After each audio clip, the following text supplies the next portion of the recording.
बालमित्रांनो, आज आपण 5वी शिष्यवृत्ती परीक्षेतील गणित विषयातील चित्ररूप माहिती म्हणजेच चित्रालेख हा घटक पाहणार आहोत. दरवर्षी प्रश्नपत्रिकेमध्ये या घटकावरती 2 प्रश्न हमखास विचारले जातात. 2 प्रश्न म्हणजे 4 मार्काचा हा घटक आहे आणि अतिशय सोपा असा घटक आहे.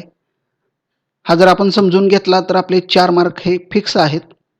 चला तर मग आज आपण हा घटक अतिशय चांगल्या प्रकारे समजून घेऊयात. चित्ररूप माहिती.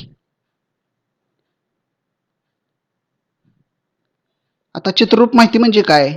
चित्ररूप माहिती कशाला म्हणायचं? यामध्ये विशिष्ट माहिती चित्र स्वरूपात दिलेली असते. त्याचे योग्य आकलन करून प्रश्न सोडवणे आवश्यक असते. म्हणजे थोडक्यात जी सांख्यिकी माहिती असते ती या ठिकाणी चित्र स्वरूपामध्ये आपल्याला दिलेली असते. आपण ती माहिती नीट पाहणे, त्या माहितीचे योग्य आकलन करून घेणं खूप गरजेचं असतं. आणि चित्ररूप माहितीमध्ये सर्वात महत्त्वाचा घटक जर कोणता असेल तर तो म्हणजे प्रमाण. बऱ्याचदा असं होतं, बरीच मुलं अशा चुका करतात की आपण चित्ररूप माहितीमध्ये फक्त चित्र बघतो, पण त्या चित्राच्या खाली दिलेलं जे प्रमाण असतं ते आपण बघत नाही आणि त्यामुळे आपले प्रश्न चुकतात. तर प्रमाण जे दिलेलं असतं ते सर्व चित्रांना लागू असतं आणि त्या प्रमाणावरून आपल्याला प्रत्येक घटकाची किंमत काढावी लागते. आलं लक्षात? तर चला आपण सांख्यिकी माहिती आणि चित्ररूप माहिती यातला फरक आधी आपण जाणून घेऊयात. या ठिकाणी समोर एक तुमच्या तक्ता दिसतोय. 2 घटकांची माहिती आहे. फुलझाडांचे प्रकार आणि झाडांची संख्या असे 2 घटक आहेत. फुलझाडे कुठली आहेत? गुलाब, जास्वंद, सदाफुली. या ठिकाणी झाडांची संख्या दिलेली आहे. हा जो कॉलम आहे ही सांख्यिकीय माहिती आहे आणि हा जो कॉलम आहे ही चित्ररूप माहिती आहे. म्हणजे या ठिकाणी गुलाबाची झाडं किती आहेत? तर या ठिकाणी सांख्यिकीय माहितीमध्ये संख्येच्या स्वरूपात दिलेत 50 आहेत आणि चित्ररूप माहितीमध्ये झाडाचं चित्र काढलेलं आहे. चित्र स्वरूपात माहिती दिलेली आहे. याला म्हणायचं चित्ररूप माहिती. आलं लक्षात? जास्वंदाची झाडं किती आहेत? 40. ही सांख्यिकीय माहिती झाली आणि या ठिकाणी झाडाची चित्र काढलेली आहेत. ही चित्ररूप माहिती झाली. आता सदाफुली झाडं किती आहेत? 20. ही सांख्यिकीय माहिती झाली आणि या ठिकाणी झाडाची चित्र काढलेली आहेत. ही चित्ररूप माहिती झाली. आता या ठिकाणी एक लक्षात घ्या, गुलाबाची झाडं 50 आहेत, पण इथं 50 झाडांची चित्र आहेत का? नाही. किती झाडं आहेत इथं? 1, 2, 3, 4 आणि 5. 5च चित्र आहेत आणि इथं झाडं तर 50 आहेत. यासाठी महत्त्वाचा घटक आहे शेवटी दिलेलं प्रमाण. प्रमाण काय बघा? प्रमाण बरोबर 1 चित्र बरोबर 10 झाडे. म्हणजे या ठिकाणी 1 चित्र म्हणजे 10 झाडं आहेत. 50 चित्र काढलेली नाहीत या ठिकाणी. तर काय केलंय? एका चित्राला 10 झाडांचं प्रमाण दिलेलं आहे. बघा बरं, 10, 20, 30, 40, 50 आहे का? 50 बरोबर. म्हणजे अशा पद्धतीनं चित्ररूप माहितीमध्ये प्रमाणाच्या आधारे आपल्याला प्रत्येक घटकाची किंमत काढावी लागते. आता जास्वंद 40 झाडं आहेत, पण इथं चित्र किती आहेत? 4. बरोबर आहे, कारण प्रमाण काय आहे? एका चित्रा म्हणजे 10 झाडं. म्हणजे बघा बरं, 10, 20, 30 आणि 40 बरोबर. म्हणजे या ठिकाणी जास्वंदाची झाडं किती आहेत? 40. तसंच सदाफुलीचं आहे. सदाफुली झाडं किती आहेत? 20. आपल्याला काय सांगितले खाली प्रमाण? 1 चित्र म्हणजे 10 झाडं, म्हणून या ठिकाणी 2च चित्र आहेत. म्हणजे या सदाफुलीची किंमत किती आहे? सदाफुलीची झाडं किती आहेत? 20. बऱ्याचदा मुलं काय करतात? हे फक्त झाडं मोजतात आणि त्याच्यावरून किंमत काढतात आणि मग आपलं उत्तर चुकतं. त्यामुळे प्रमाण पाहणं खूप गरजेचं आहे. आलं लक्षात? या ठिकाणी तुम्हाला चित्ररूप माहिती म्हणजे काय ते आता चांगल्या प्रकारे लक्षात आलं असेल. आता आपण या घटकावरती परीक्षेमध्ये कशा पद्धतीनं प्रश्न विचारले जातात ते पाहणार आहोत. तर आपण काय करूयात, 2017 पासून जे जे प्रश्न या घटकावरती आलेले आहेत ते प्रश्न आपण सोडवूयात. चला. हा 2017 साली आलेला प्रश्न आहे चित्ररूप माहितीवरती. 2 प्रश्न आहेत बघा, 4 मार्क. हातातले मार्क आहेत. एकदम सोपा प्रश्न आहे. आपण वाचूयात प्रश्न. खालील चित्ररूप माहितीच्या आधारे प्रश्नांची उत्तरे लिहा. 2 घटक दिलेत. शाळेत येण्याचे साधन आणि विद्यार्थी संख्या. शाळेत येण्याचे साधन आणि विद्यार्थी संख्या. पायी येणारे चित्र दिलेले आहेत. सायकलवर येणारे या ठिकाणी त्यांची संख्या चित्र स्वरूपात दाखवली. रिक्षाने येणारे आणि पालकांसोबत येणारे. आपण काय करणार आहोत, शेवटी काय दिले प्रमाण ते बघणार आहोत. प्रमाण काय दिले आपल्याला, एक चित्र बरोबर 50 विद्यार्थी. तर आपण काय करायचं, सुरुवातीलाच या सगळ्या घटकाची किंमत काढून ठेवायची, म्हणजे आपल्याला प्रश्न सोडवायला सोपं पडतं. एका चित्राची किंमत किती आहे, 50. आता पायी येणारे किती चित्र आहेत, 3. म्हणजे आपल्याला 3 गुणवले 50, 50 गुणवले 3 करावं लागेल. ओके, 3 गुणवले 50 म्हणजे किती झालं, 5 त्रिक 15, 150. 150 विद्यार्थी हे पायी येणारे आहेत. ओके, पुढचा गट आहे सायकल. सायकलने येणारे किती, 4 चित्र आहेत, म्हणजे 4 गुणवले 50. असं जर तुम्ही प्रत्येक घटकाची किंमत काढून ठेवली शिस पेन्सिलनं, तर आपल्याला प्रश्न सोडवायला खूप सोपं जातं. ऐनवेळी आपला गोंधळ उडत नाही आणि गडबडीत आपलं उत्तरही चुकत नाही. 4 पंचे 20 म्हणजे 200.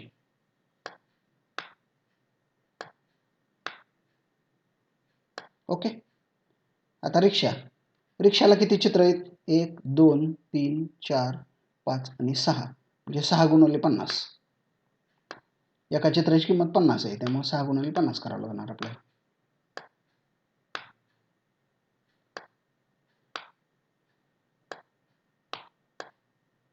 6 पंचे 30 म्हणजे 300.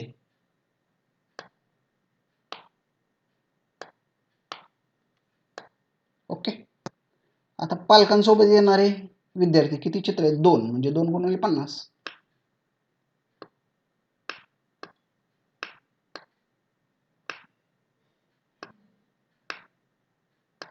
म्हणजे किती झालं, 100. असं प्रत्येक घटकाची किंमत अगोदर जर काढून ठेवली तर मग खालचे प्रश्न सोडवणं आपल्याला सोपं जातं. चला आपण आता प्रश्न काय आहेत बघूयात. पहिला प्रश्न आहे, तक्त्यात एकूण किती विद्यार्थ्यांची माहिती दिली आहे. तक्त्यात एकूण किती विद्यार्थ्यांची माहिती दिली, म्हणजे यांची आपल्याला बेरीज करावी लागेल. बरोबर, यांची बेरीज करूयात. 80 0 85 5 2 आणि 3 आणि 3 6 आणि 7, 750.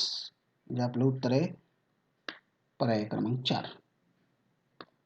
ओके, पुढचा प्रश्न आहे, रिक्षाने येणारे विद्यार्थी सायकलने येणाऱ्या विद्यार्थ्यांपेक्षा कितीने जास्त आहेत. एक लक्षात ठेवायचं, ज्यावेळेस तुम्हाला कितीने जास्त किंवा कितीने कमी विचारलं जाईल त्यावेळेस आपण वजाबाकी करायची. फिक्स लक्षात ठेवा, कितीने कमी कितीने जास्त असेल की काय करायचं, वजाबाकी करायची. आता कोणाकोणाची वजाबाकी करावं लागेल, रिक्षाने येणारे विद्यार्थी. रिक्षाने येणारे विद्यार्थी किती आहेत, 300. ओके, रिक्षाने येणारे विद्यार्थी 300 आहेत. आता रिक्षाने येणारे विद्यार्थी सायकलने येणाऱ्या विद्यार्थ्यापेक्षा कितीने जास्त विचारले, म्हणजे रिक्षाने येणाऱ्या विद्यार्थ्यांमधून सायकलने येणारे विद्यार्थी वजा करावे लागतील. सायकलने येणारे किती आहेत, 200.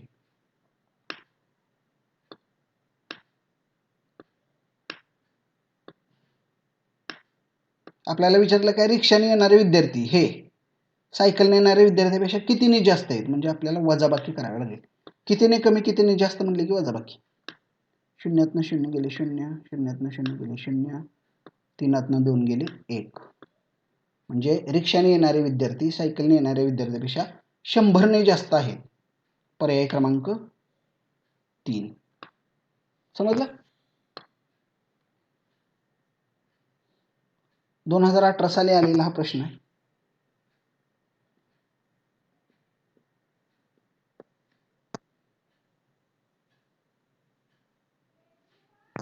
साली आलेला हा प्रश्न आहे. बघूयात आपण काय प्रश्न आहे.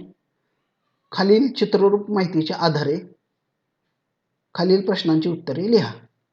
2 घटक दिलेले आहेत, आवडणारा विषय आणि विद्यार्थी संख्या. गणित विषय आवडणारे विद्यार्थी एवढे आहेत, मराठी विषय आवडणारे विद्यार्थी एवढे आहेत, इंग्रजी विषय आवडणारे विद्यार्थी एवढे आहेत आणि विज्ञान विषय आवडणारे विद्यार्थी एवढे आहेत. आता खाली महत्त्वाचा घटक म्हणजे खाली प्रमाण दिले. प्रमाण काय आहे? एक स्टार म्हणजेच एक चित्र म्हणजे 35 विद्यार्थी. मगाशी मी सांगितल्याप्रमाणे अगोदर काय करायचं, आपण प्रत्येक घटकाची किंमत शिस पेन्सिलनं काढून ठेवायची, म्हणजे आपल्याला प्रश्न सोडवायला सोपं जातं. गणित विषय, गणित विषयाला किती चित्र आहेत? 1 2 3 4 5. एका चित्राची किंमत 35 आहे, म्हणजे 5 गुणिले 35 करावं लागेल आपल्याला. 5 गुणिले 35.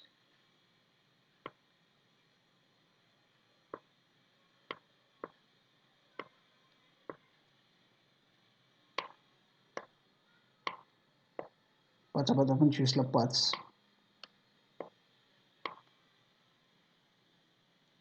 5 2, 5 3 15 2 17, 175. ओके. गणित विषय आवडणारे विद्यार्थी आहेत 175. आता मराठी विषयासाठी किती चित्र आहेत? 1 2 3. 3 गुणिले 35.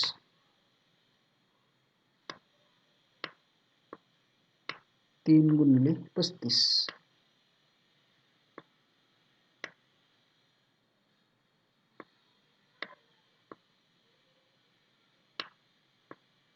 तीन 15ला 5, 1, 3 त्रिक 9 1 10. 105 विद्यार्थी आहेत गणित विषय आवडणारे. ओके. इंग्रजी विषय आवडणारे 2 चित्र आहेत, म्हणजे 2 गुणिले 35.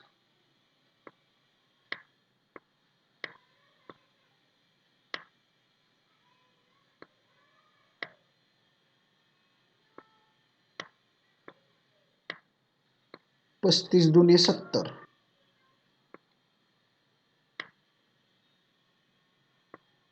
आणि विज्ञान विषय आवडणारे किती आहेत? 4, म्हणजे 4 गुणिले 35.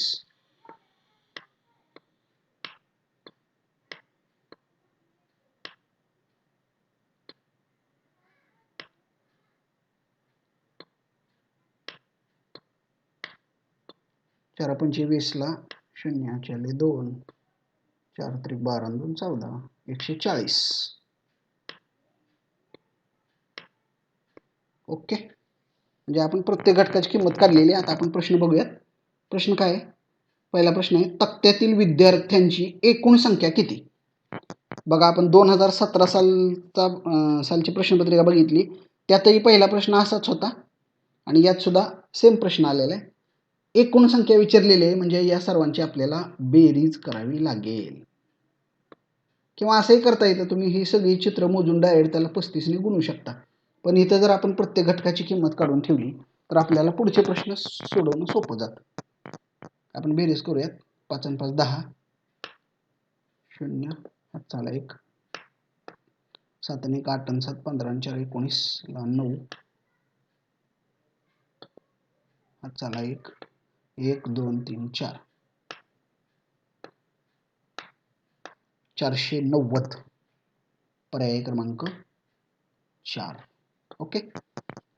पुढचा प्रश्न काय बघा, गणित आवडणाऱ्या विद्यार्थ्यांची संख्या ही इंग्रजी आवडणाऱ्या विद्यार्थ्यांच्या संख्येपेक्षा कितीने जास्त आहे? बघा, 2017 सालची प्रश्न आणि 18 सालचे प्रश्न सेम आहेत, काही फरक नाही. मी मगाशी सांगितलं होतं त्याप्रमाणे कितीने जास्त आहे कितीने कमी आहे म्हटले की वजाबाकी करायची. आता पहिल्यांदा कोणती संख्या घ्यायची? गणित आवडणारे विद्यार्थी दिले. गणित आवडणारे विद्यार्थी किती आहेत? 175. 175 वजा इंग्रजी आवडणारे विद्यार्थी किती आहेत? इंग्रजी आवडणारे 70. कितीने कमी कितीने जास्त म्हटले की वजाबाकी. 5 0 गेले 5, 7 7 गेले 0,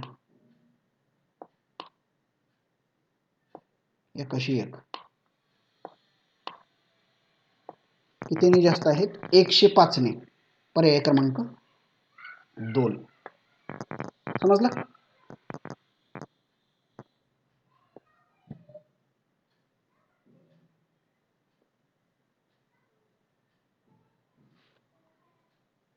आता आपण 2019 साली आलेला प्रश्न बघूया. 19 साली काय प्रश्न आला बघा. खालील चित्ररूप माहितीच्या आधारे प्रश्नांची उत्तरे लिहा. विद्यार्थ्यांना आवडणारा विषय आणि विद्यार्थी संख्या. गणित विषय आवडणारे विद्यार्थी एवढे आहेत. मराठी विषय आवडणारे एवढे आहेत. विज्ञान आवडणारे एवढे आहेत. चित्रकला आवडणारे एवढे आहेत. सेम 18 सालचा प्रश्न या ठिकाणी 19ला सेम पुन्हा एकदा त्याच पद्धतीचा प्रश्न आलेला. प्रमाण बघायचं आपण. सगळ्यात अगोदर चित्ररूप माहितीमध्ये हा तक्ता वाचला की एकच काम करायचं, खाली प्रमाण बघायचं. काय प्रमाण आहे? एक चित्र बरोबर 6 विद्यार्थी. चला कच्चं काढून घेऊयात आपण. प्रत्येक घटकाची किंमत काढू. गणित किती चित्र आहेत? 4. 4 गुणिले 6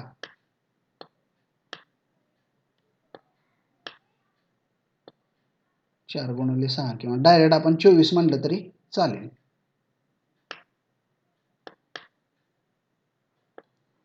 डायरेक्ट 24 म्हणलं आपण. 6 असल्यामुळे गुणाकार करणं आपल्याला सोपं जाते. मराठीचे 3 चित्र आहेत म्हणजे साहित्रिक 18. विज्ञान 2 म्हणजे साहित्य 12 आणि चित्रकला 4 म्हणजे 4 सक 24. ओके, प्रत्येक घटकाची किंमत काढली. आता आपण प्रश्नाकडे जाऊयात. पहिला प्रश्न आहे, चित्रालेखात एकूण किती विद्यार्थ्यांची माहिती दिली आहे? सेम प्रश्न आहे बघा. किती विद्यार्थ्यांची एकूण माहिती दिली म्हणजे याची बेरीज. 8 आणि 4 12 आणि 2 14 आणि 4 18. 18ला 8, 8ला 1, 2 आणि 3 आणि 4 आणि 5 आणि 2 7. 78.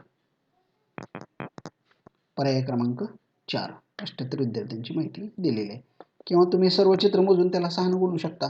4 आणि 3 7 आणि 2 9 आणि 4 13. 13 सक 78. पुढचा प्रश्न आहे, विज्ञान विषय आवडणाऱ्या विद्यार्थ्यांच्या संख्येपेक्षा गणित विषय आवडणाऱ्या विद्यार्थ्यांची संख्या कितीने जास्त आहे? विचारलंय काय? गणित विषय आवडणाऱ्या विद्यार्थ्यांची संख्या कितीने जास्त आहे? म्हणजे गणित विषय आवडणाऱ्या विद्यार्थ्यांची संख्या किती आहे? 24. आणि विज्ञान विषय आवडणाऱ्या विद्यार्थ्यांची संख्या किती आहे? 12. 24 मधून 12 वजा केलं किती राहिलं? 12. पर्याय क्रमांक 2. समजलं? आणि 2020 साली आलेला प्रश्न आहे, म्हणजे गेल्या वर्षीचा प्रश्न आहे. खालील चित्ररूप माहितीच्या आधारे प्रश्नांची उत्तरे लिहा. 2 घटक दिलेले आहेत. रोपवाटिकेत असलेली रोपे आणि रोपांची संख्या. गुलाब, जास्वंद, चाफा आणि मोगरा. मी सांगितल्याप्रमाणे हा तक्ता वाचून झाला की खाली अगोदर बघायचं प्रमाण. एक चित्र बरोबर 10 रोप आहेत. प्रत्येक घटकाची किंमत काढून घेऊ आपण. गुलाब किती चित्र आहेत? 3. एक चित्र म्हणजे 10 रोप म्हणजे 10 त्रिक 30. डायरेक्ट मांडू आपण.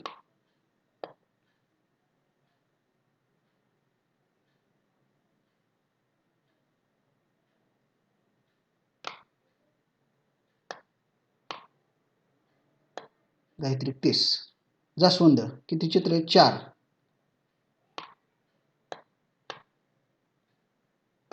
10 चौक 40.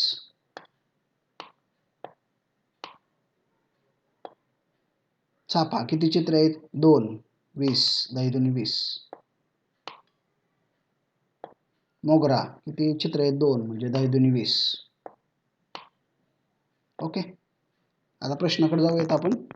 जास्वंद, चाफा व मोगरा यांची एकूण किती रोपे आहेत? कोणाकोणाची बेरीज करावी लागली आपल्याला? जास्वंद, चाफा आणि मोगरा. तिन्ही चित्र मोजू आपण. 1 2 3 4 5 6 7 8. 10 80. पर्याय क्रमांक 2. समजलं? पुढचा प्रश्न आहे, गुलाब व मोगऱ्याच्या रोपांची संख्या जास्वंदाच्या रोपाच्या संख्येपेक्षा कितीने जास्त आहे?